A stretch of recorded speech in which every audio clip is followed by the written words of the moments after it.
Hi, I am Brooke Mailey, and I am a grad student in the Intro to Educational Research class. Today, I'm going to be discussing the topic of my research proposal, the questions that guide my research, the introduction, the methods, the visual design, purpose, problem, and significance of my research proposal. And I also will be discussing the challenges that I faced, what I learned throughout this course, and my favorite part of this course. So, my topic was teacher perceptions of reading interventions on morale and lesson planning. And first, I thought of my research questions to help me guide my research. So, I wanted to know, how do teachers perceive the effects of reading interventions on morale? And how do teachers perceive the effects of direct instruction on their ability to plan creative lessons? And so this hit home for me because I teach reading interventions to students most of my day. And I know what goes into teaching these direct instruction interventions. And I also know what goes into planning creative lessons and making sure they're engaging to students. And I also know how I feel, so I wanted to know more about how teachers feel about it. So, my introduction, I just wanted to give a little background information to my readers about the RTI process and more specifically, reading mastery and corrective reading interventions. And those are scripted interventions with explicit routines and procedures, and it is mandated by the creators of the programs that these interventions must be taught with fidelity. And that means that you cannot stray away from the script at all. You cannot add your own questions.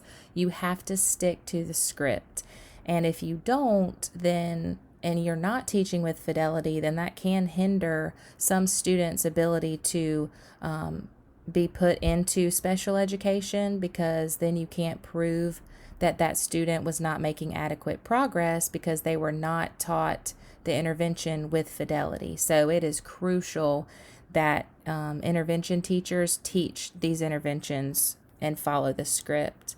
But I also know that with having these interventions be so explicit and so repetitive, then you have to make sure that your lesson plans are also the same. So, with your lesson plans, you're pretty much just following the outline of the book as well. So, you can't add anything to your lesson plans. There's no area for engagement for students, no technology can be added. So, I just wanted to do a little bit of research as well on planning engaging lessons. And also, I was looking at teachers not having the opportunity to plan creative engaging lessons, and the opportunity for students to choose how they want to learn is non-existent through direct instruction interventions. And a big thing that education is pushing now is student choice. And with these interventions, students do not have the choice of how they want to learn. So that was just interesting to me. And like I said, I know how I feel about teaching scripted lessons, and I just wanted to know more about how other teachers felt. So the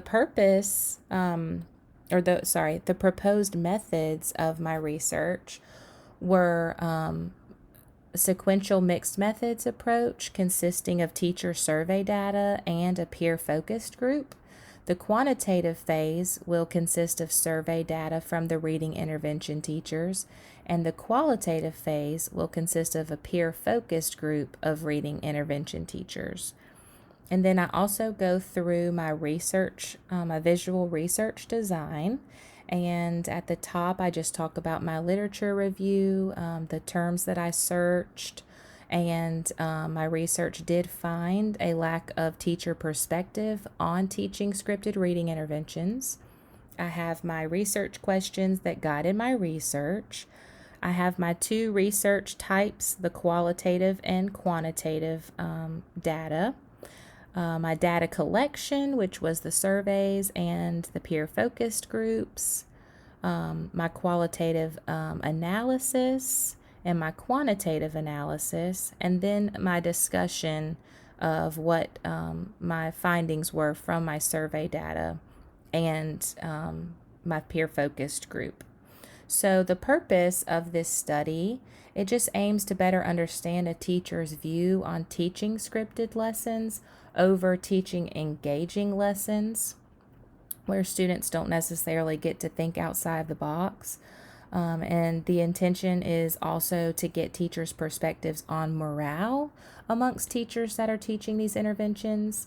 I just wanted to gain some insight on what teachers really thought about teaching direct instruction interventions. The problem was that there wasn't that much research on teacher perspectives, so we don't fully understand the teacher perspective as it relates to morale. So teachers are unable to plan with engagement and creativity in mind. The significance of this study is just to gain insight on the teacher's feelings of these direct instruction interventions. And I think that teachers will benefit from the insight of this study by either changing their perspective on the scripted lessons or maybe establishing their own ways to make the scripted lessons remain fun and engaging for students. So they can use the information collected in this study to improve on the problems that were previously outlined. And then I also just go through my references for my research. Some challenges that I faced.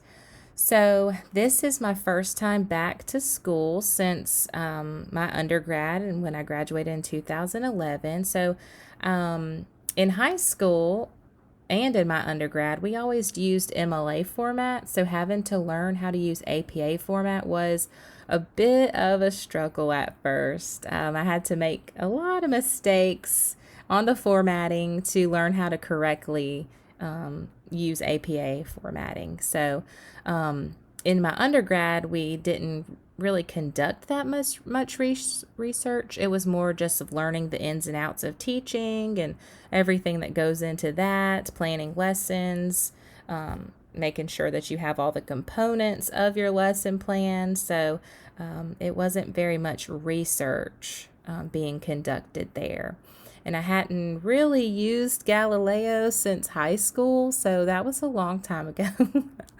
And it was a challenge to figure out how to narrow down my research or narrow down my search topics and find articles that were related to my topic.